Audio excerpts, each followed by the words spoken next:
Susundan ko muna ito mga tol. Baka papunta ito dun sa mga kasama niya na humahabol rin sa mga kasamahan ko.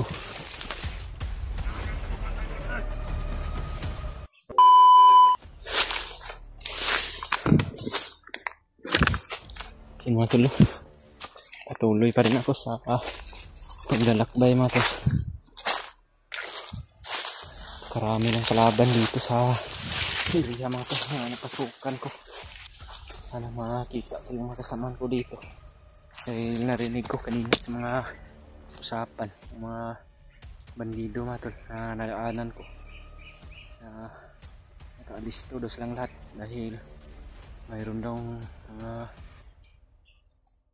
kalaban nila na naambus nila kanina. At alam ko po yung mga tol na kami po yung mga sinasabi nila na naambus. At sabi po nila mga tol na nagkahiwalay daw lahat.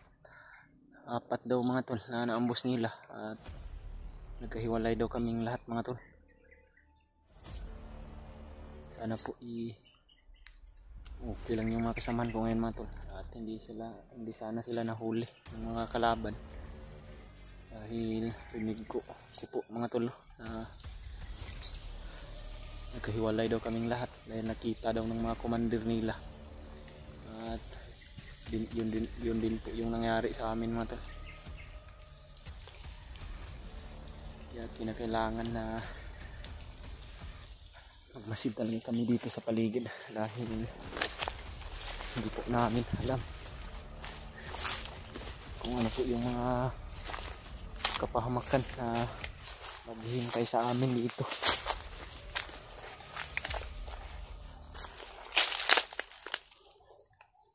Hindi ko pa man po na-contact yung mga kasamahan ko mga tol.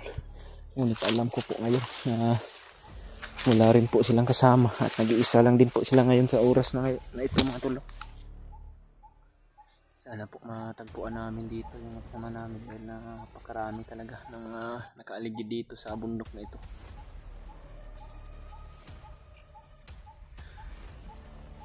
Patuloy pa rin ako sa paglalakbay mga tol patungo doon sa pinalalagyan ng asawa ko at kinalagyan ni Brad Pidot.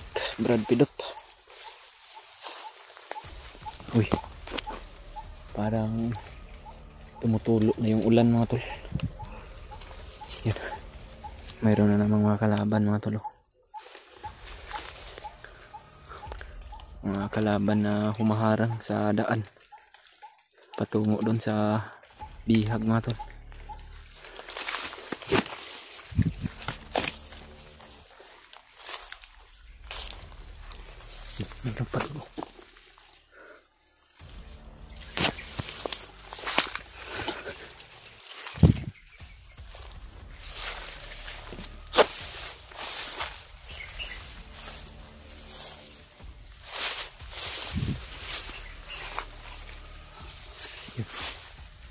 May mga sigawan dun sa unahan mga tol.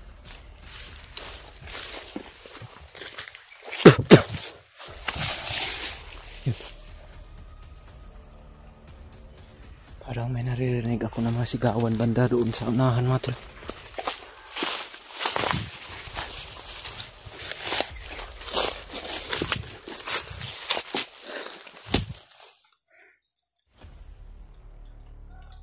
Yun. May mga sigawan sa unahan mga tol. Baka mga kasamahan ko yan na hinahabol din ng mga kalaban. Yun o.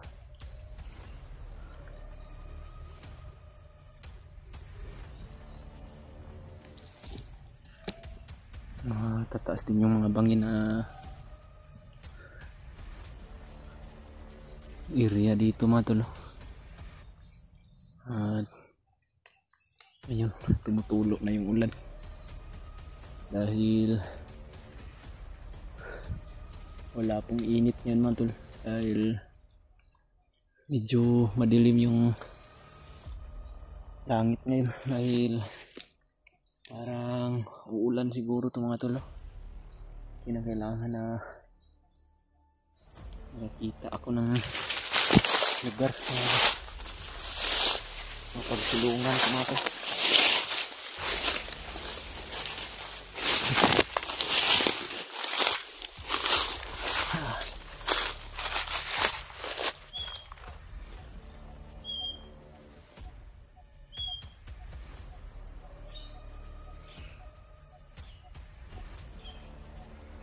Yan naman naman ito.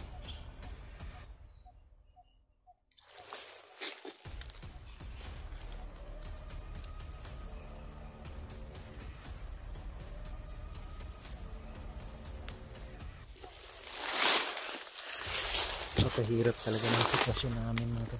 Lalong lalo na pag ganito yung kalagayan na nag-iisa lang kami.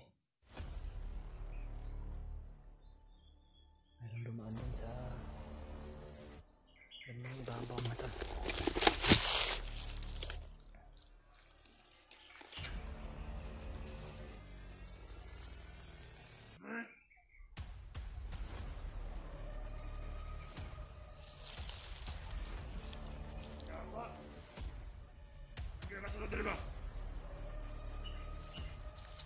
Nakita niya yung pinaslang ko kanina mga tol. Yan.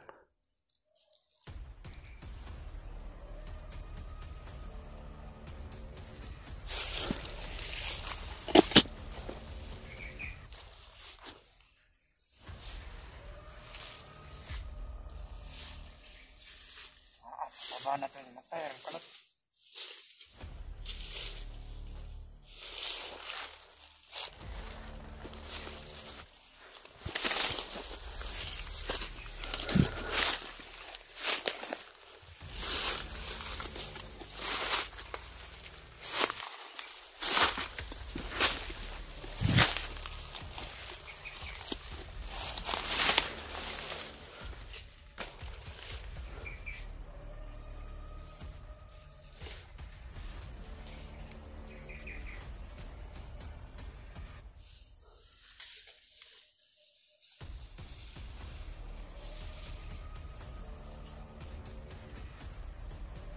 Katagulilong po ako mga tol.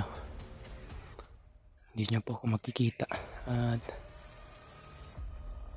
nagmamasid lang po ako sa paligid mga tol kung ano yung mga kinikilos nila para malaman ko din kung ano po yung mga yun tumakbo.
Susundan ko muna ito mga tol. Magpapunta ito dun sa mga kasama niya na humahabol rin sa mga kasamahan ko.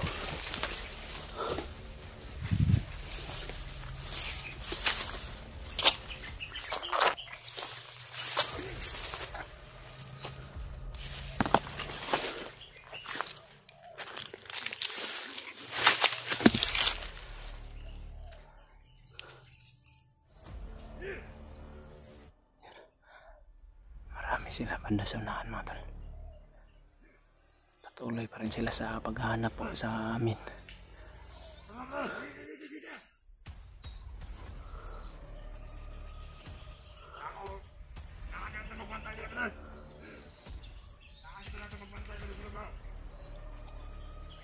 Kailangan daw nila na bantayan itong bundok na tumatol.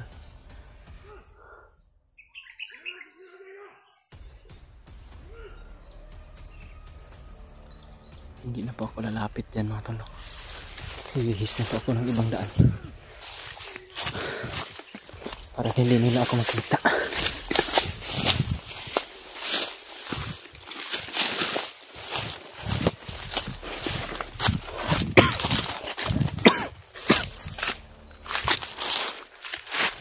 Marami po sila banda ng zonahan mga tol. Hindi lang po muna ako didiritso doon. Napakarami nila. Iiwas lang muna ako mga tol sa maraming kalaban. At magpupokus lang muna ako ngayon sa paglalakbay patungo doon sa lokasyon na sinasabi ni Lolo Ambo.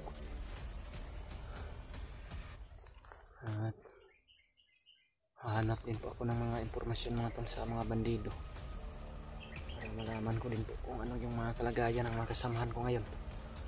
Lalo na sila Brad Raymart, na Dave at si Julio, para magkita kami ulit mga tol. Alam ko po nasa mga impormasyon ko lang po, impormasyon ng mga bandido ko lang po, mas madaling mahanap yung mga kasamahan ko mga tol. Halos kami ngayon narinig ko mo mismo sa usapan kanina, sinusundan daw nila kami mga tol. Sana po ay magkatagpo kaming muli ng mga kasamahan ko, o magkakita ako ng mga kasamahan ko dito mga tol, para mas madali po yung pag-rescue namin sa mga bihag ngayon, lalo na sa asawa ko at kay Brad Pilit mga tol.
Hanggang ngayon mga tol, wala pa rin akong kasamahan ko na nakikita, no.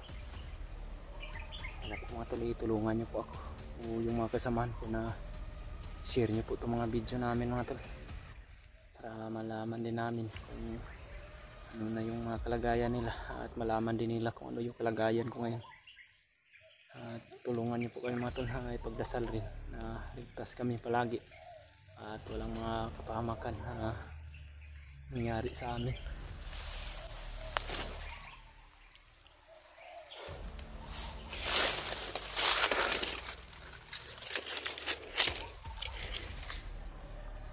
Sobrang lawak talaga ng gubat dito mga tol, kaya at nahihirapan kami na makita din yung mga kasama namin dahil sa sobrang lawak o laki ng gubat dito mga tol. Kailangan talaga na makontak ko o makontak din nila ako para mas madali na magkita kami muli mga tol. Lalo na ngayon ay sobrang dami na ng mga kalaban na naghahanap sa amin. Kaya kinakailangan mga tol na mag-iingat ako at mag-iingat din yung mga kasamahan ko